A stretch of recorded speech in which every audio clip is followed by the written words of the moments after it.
બાકી છે. તો સાહેબ દરેક કે દરેક ગુનાની ઇન્વેસ્ટિગેશન અલગ થયેલું છે. પછી ત્રીજો મુદ્દો છે સાહેબ, આવડી મોટી સભાનું આયોજન કરેલ છે તો આયોજન નાણાં ક્યાંથી આવ્યા એ બી સાહેબ એમને નિવેદન લેવાઈ ગયા છે. ચોથો મુદ્દો એ છે સાહેબ એમનો કે કોલ ડિટેલ મેળવવાની છે, તો કોલ ડિટેલ મેળવવા માટે આરોપીની સાહેબ પ્રત્યક્ષ હાજરીની જરૂર નથી, એ સાહેબ કબજે કરેલી છે. બીજું કે સાહેબ એમને કીધું કે હા છે જ ને સાહેબ કોલ ડિટેલ જુનાગઢ વાળાથી નંબર લઈ લીધો. નંબર થયા છે.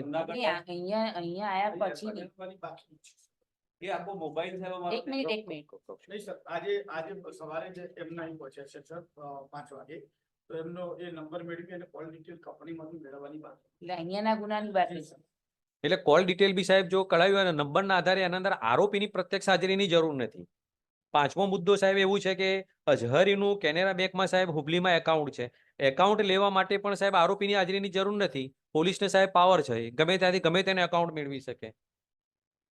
છઠ્ઠી સાહેબ કે એમને જે મુદ્દા બતાવ્યા છે, છઠ્ઠી કે સાતમી સોશિયલ મીડિયામાં એકાઉન્ટ છે, તો સાહેબ એમને ખબર છે આઈઓને, કેમ કે એમને જ કહ્યું કે યુટ્યુબ ચેનલ ઉપર એમનો વિડીયો છે, યુટ્યુબ ચેનલ છે સાહેબ, એના અંદર સાહેબ પ્રત્યક્ષ હાજરીની જરૂર નથી.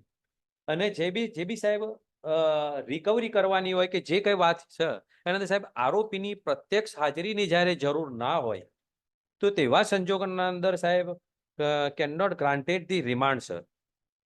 એ સાહેબ જે ડોક્યુમેન્ટ આધારિત સાહેબ જે ગુના હોય અને બીજી કે આરોપીની ગેરહાજરીની અંદર ઇન્વેસ્ટિગેશન જો થઈ શકતું હોય એવા સંજોગોમાં સાહેબ રિમાન્ડ આપવાની જરૂરિયાત રહેતી નથી સાહેબ. અને આરોપી સાહેબ એમના કબજામાં છે. એટલે સાહેબ એક બે જજમેન્ટ જે છે સાહેબ, જયરાજસિંહ જાડેજાનું સાહેબ પ્રોમિનન્ટ જે જજમેન્ટ છે 11 મુદ્દાઓનું, honourable court is aware this judgment સાહેબ. અને સેકન્ડ જજમેન્ટ છે એ બી સાહેબ નામદાર ગુજરાત હાઈકોર્ટનું છે સશીલાબેન, કે ડોક્યુમેન્ટરી આધારિત હોય ને જ્યારે આરોપીની પ્રત્યક્ષ હાજરીની જરૂર ના હોય તો remand can not be granted sir. એટલે આ જે સાહેબ નામદાર ગુજરાત હાઈકોર્ટના જજમેન્ટની ગાઈડલાઈનને ધ્યાને લઈ સાહેબ રિમાન્ડ નામંજૂર કરવા જોઈએ. અને સવાલ સાહેબ રહ્યો બીજા એમને કીધું કે બીજા આરોપીની સાહેબ 4 દિવસના રિમાન્ડ આપવામાં આવેલા છે અગાઉના. એમાં સાહેબ મારું એક કહેવું છે કે સાહેબ એ આરોપીને સાહેબ રજૂઆત કરવાની કે અને સાહેબ એડવોકેટ હાજર થાય એ સાહેબ તક મળી નથી. આ જ કેસમાં આગળના આરોપીની જે રિમાન્ડ 4 દિવસના આપે છે. હા હા સહી લીધી બરાબર. વકીલ રોકવા છે તો કે મારી પાસે કોઈ વકીલ નથી, રોકવા નથી. હા એટલે આખા રિમાન્ડના કારણો વાંચી બતાવ્યા છે. હા બરાબર છે સાહેબ. એટલે કે આગળના આરોપીને 4 દિવસના રિમાન્ડ આપ્યા છે, એટલે એ જ સાહેબ એનો રોલ પૂછીને જ કર્યું છે ભાઈ. મેં ઓર્ડરમાં જ પહેલું લખ્યું. હા તો હું એ જ કહું છું સાહેબ કે અગાઉના આરોપીને 4 દિવસના રિમાન્ડ આલ્યા છે, એ ક્રાઇટેરિયા હાલના જ આરોપીને લાગુ પડે સાહેબ, એનો રોલ હોય છે જેનો જેવો. એટલે સાહેબ રિમાન્ડ નામંજૂર કરવા જોઈએ સાહેબ.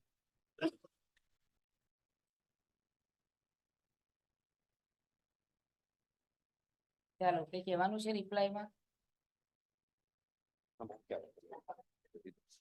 ઘણું બધું કહેવાય ગયું, પૂછાઈ ગયું, ઘણું બધું કહેવાય ગયું, પૂછાઈ ગયું નામદાર કોર્ટ તરફથી. ના મારે અપાર્ટ ફ્રોમ ધ મેટર, ના સાહેબ પણ આપણે we should be conscious about the words. નવી પેઢી સાહેબ જઈ બી છે તરફ. જૂની પેઢીમાં ઠીક છે, પણ નવી આપણે પેઢી બધા અત્યારે આવી રહી છે, આપણે એને આપણે કઈ કરવા માંગીએ છીએ. આપણે જ અહીંયા આમાં હેરાન થઈએ છીએ, આમાં તકલીફ થઈ છે. ઇન્ટેન્શન સાહેબ કોઈ નથી, એ પાછું છે સાહેબ. ઇન્ટેન્શન કઈ કહેવાનું છે રિપ્લાયમાં? સંજોગોમાં સાહેબ રિમાન્ડ જરૂરી છે. પ્રત્યક્ષ એ હાજરી તો તમે કહી દીધું, હમણે કઈ દલીલ કરી એના અનુસંધાન. ત્રીજા સાહેબ મૌલાના ઉત્તર પ્રદેશથી છે. એમની પણ સાહેબ આ વિશેષ માહિતી અરજદાર હાજર કરેલ આરોપી પાસે સાહેબ મેળવવા માટે પૂછપરછ ઉત્તર પ્રદેશના અને શું રેલેવન્સી છે એ સાહેબ જોડે હતા સાહેબ ત્યાં અહીંયાના પ્રોગ્રામમાં. જોડે હતા તો તમે તો લખ્યું જ છે ને કે 4 મૌલવી આયા, તેમાંથી 3 મૌલવી વિરુદ્ધ કઈ ઓનલાઈન દેખાતું નથી, તો પછી હવે ઉત્તર પ્રદેશના જોડે શું તપાસ કરવાની છે તમારે? એટલે સાહેબ આ તમામ જે કારણો કારણો તો બરાબર, તમે જે શબ્દ બોલો એ મને વિચારી ન એટલે સાહેબ કે ઉત્તર પ્રદેશ વાળા કઈ બોલ્યા છે તો પછી જે બોલ્યા છે એની વાત કરો ને. ફંડ ની વાત છે બરાબર છે, કોલ ડિટેલ ની વાત બરાબર છે, કે આ એકાઉન્ટમાં કોણ કોણ પૈસા આપે છે, ફંડમાં શું કેવી રીતે આવે છે, યુટ્યુબમાં કોઈ કોણ ચલાવે છે, વોટ ઇઝ ધ પર્પઝ, ક્યાંથી ચલાવે છે, આ પહેલા પણ કોઈ આવા ભડકાઉ ભાષણો છે કે કેમ, એ બધું ડેટા એનાલિસિસ કરવું પડે એને જોડે રાખી. ટેકનિકલ માહિતી મેળવી અને પૂછપરછ કરવી જરૂરી છે. That's all. ઓકે.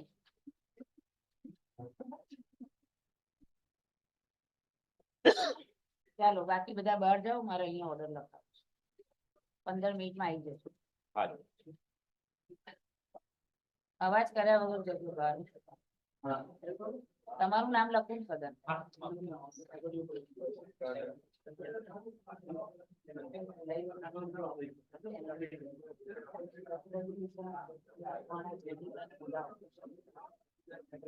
અવાજ નહીં જોઈએ ભાઈ. બધા આરામથી નીચે જતા રહેજો હવે.